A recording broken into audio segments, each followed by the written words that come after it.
नमस्कार, इन खबर में आपका स्वागत।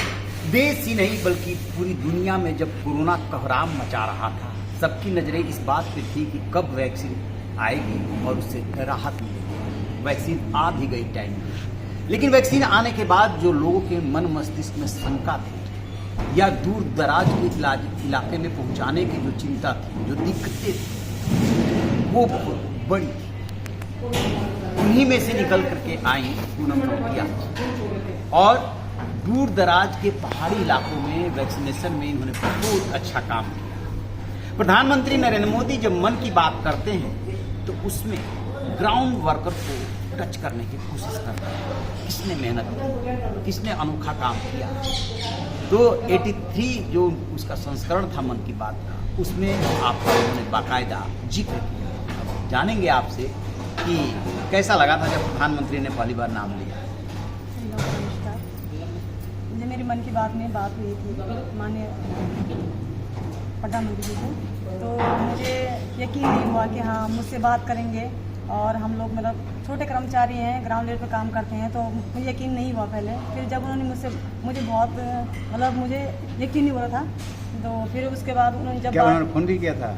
हाँ, फ़ोन पर बात की थी उन्होंने। तो फिर उन्होंने बात की थी, तो मुझे मतलब जब उन्होंने बात करना स्टार्ट किया, इतने सहज और सरल भाषा का उपयोग किया उन्होंने, तो मैं बिल्कुल मतलब कंफर्टेबली बात कर पाई उनसे। कैसे शुरुआत की थी उन्होंने? पूनम जी नमस्कार करके ही बात की थी। अच्छा। तो मतलब बहुत अच्छे ढंग से बात की थी। मतलब मुझे पहले लगा था कि मैं बात कैसे करूँगी, कर पाऊँगी कि नहीं कर पाऊँगी, मुझे बहुत मतलब वो था।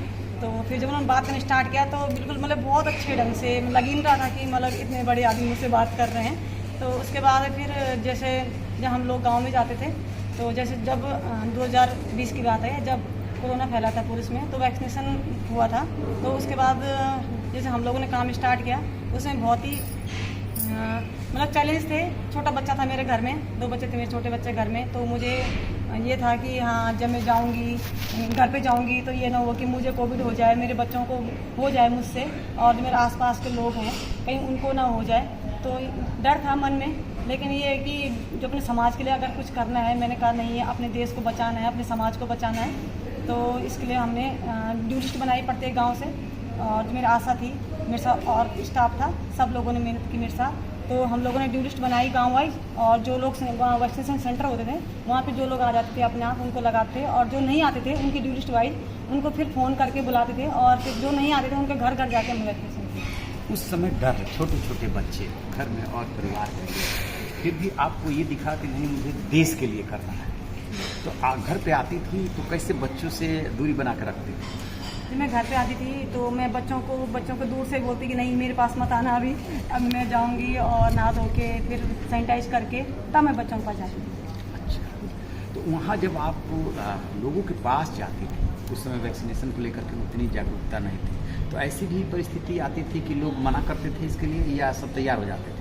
नहीं, बहुत लोग मना करते थे, कुछ लोग तैयार हो जाते थे, लेकिन बहुत लोग मना करते थे। तो हम लोग उनको समझाते थे, मैं पहले समझाती थी, फिर मेरी आशा समझाती थी, और जो गांव के प्रधान लोग हैं, आंगनबाड़ी हैं, उन लोगों ने बहुत सपोर्ट किया मेरे साथ। तो उन लोगों ने भी गांव वालों को समझाया, और हम लोग अपना उदाहरण देते हैं कि हम लोग वैक्सीन लगा चुके हैं और हम आपके सामने सुरक्षित हैं और सही सलामत खड़े हैं। तो इसका मतलब ये है कि सुरक्षित है वैक्सीन, तो आप लोगों को भी लगाना चाहिए। अच्छा, जैसे प्रधानमंत्री की मतलब वर्किंग स्टाइल है वो कि ग्राउंड वर्कर से वो टच में रहते हैं या उनको फ़ोन कर लेते हैं, तो उसके पहले क्या आपको प्रशासन ने बताया था कि ऐसे ऐसे टीम का फ़ोन आएगा आपके पास, या सीधे आया था फ़ोन? उसके पहले किसी ने नहीं बताया था? नहीं, किसी ने नहीं बताया, सीधे ऑफिस से फ़ोन आया कि आपकी आधे घंटे में मन की बात आपकी बात होगी, और फिर उसके बाद उनका कॉल आया। उसके बाद कॉल आई? तो मतलब पहले उन्होंने आपसे बातचीत की, फिर मन की बात में जिक्र किया, ऐसा ही हुआ था? तो जब फील्ड का आप अनुभव बता रहे थे कि वहाँ जाते थे, लोग तैयार भी नहीं होते थे, इस बात का भी डर लगा रहता था कि कहीं हमें ही कोविड ना हो जाए, तो उस समय जो अभी आपने अपनी फीलिंग बताई कि नहीं हमें देश के लिए कुछ करना है, तो बच्चों का चेहरा भी तो ध्यान आता है।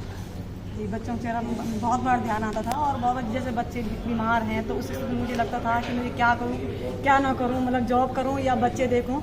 तो मेरे हस्बैंड ने मुझे बहुत सपोर्ट किया, उन्होंने बोला नहीं बच्चे मैं देख लूँगा, तुम जाओ और अपना काम करो। तो वहाँ से आती थी, उसके बाद सैनिटाइज करती थी, उसके बाद बच्चों के पास जाती थी, या कहती थी कि फिर बच्चे हमसे दूर रहिए? बच्चों को तो दूर रखती थी पहले मैं, और फिर जैसे घर के अंदर आती थी तो पहले नहा धो के फिर अपने आप को सैनिटाइज करके फिर बच्चों के पास जाती थी 1-2 घंटे बाद। उस दौरान का और कोई वाकया अनुभव जिसमें कि आपको काफ़ी संघर्ष करना पड़ा? जैसे गांव में लोग नहीं मानते थे, कुछ लोग बोलते थे नहीं, गलत फहमियाँ थी, टीवी में ये दिखा रहे हैं, टीवी में वो दिखा रहे हैं, ये हो जाएगा वो हो जाएगा, हम लोगों को और दूसरी बीमारी पकड़ जाएगी, तुम लोग गारंटी थोड़ा देते हो, ये बोलते थे। तो हम लोग उनको समझाते, फिर उनको बहुत समझाना पड़ता था, उसके बाद उन्होंने वैक्सीन लगाया। तो आप मतलब पूरे कोरोना पीरियड के दौरान वैक्सीनेशन में जुटी रही, डॉक्टर्स के साथ, जो भी स्टाफ था उसके साथ, और कभी भी अपने मन में ये कमजोरी नहीं आने दी कि नहीं मुझे हो गया तो क्या, मुझे हो जाए तो कोई बात नहीं, देश बचना चाहिए और बच्चों को दूर रखते थे। ये आपकी थी टाइम काम करने की है। और प्रधानमंत्री ने फ़ोन किया तो जो है एक अलग सा अनुभव, क्योंकि ये पहले प्रधानमंत्री हैं जो ग्राउंड लेवल के वर्कर से बात करते हैं और उनको ये फील देने की कोशिश करते हैं कि आप ही असली हमारे हीरो। मैं उनका बहुत बहुत धन्यवाद करना चाहती हूँ कि उन्होंने ग्राउंड लेवल के कर्मचारी से बात की। हमारा सौभाग्य है कि उनसे मतलब बात हो पाई। और मुझे ये है कि देश के लिए और जो महिलाएं हैं वो ये है कि बच्चों को देख सकती है और जॉब भी कर सकती है, ये बताना चाहती हैं। कुछ महिलाएं सोचती हैं कि नहीं हम घर में रहेंगे, बच्चे कौन देखेगा, और नहीं, महिलाएं जो हैं वो कहीं भी पुरुषों से कम नहीं है, जो मन में ठानती है वो करके दिखाती हैं। तो जो जॉब में है उनके लिए क्या संदेश देना चाहते हैं कि आप भी कर सकती हो, बस हिम्मत रखने की जरूरत है? हाँ, बहुत हिम्मत रखने की जरूरत है और बैक सपोर्ट बहुत ज़रूरी है। जो मेरे हस्बैंड ने मतलब बखूबी मुझे मतलब वो सपोर्ट किया कि नहीं तू कर सकती है, तू कर, मैं तेरे साथ हूँ। चलिए, बहुत बहुत धन्यवाद। तो ये थी पूनम नौटियाल जी। जिस वक्त सब लोग डर रहे थे, अपने ही अपने के पास नहीं आते थे, उस समय पूनम नौटियाल ने बच्चों की परवाह नहीं की और जो है फील्ड में जा कर के ग्राउंड लेवल पे उन मरीजों के साथ या उन लोगों के साथ कोऑर्डिनेशन के साथ काम किया जिनका मन की बात में जिक्र किया प्रधानमंत्री ने।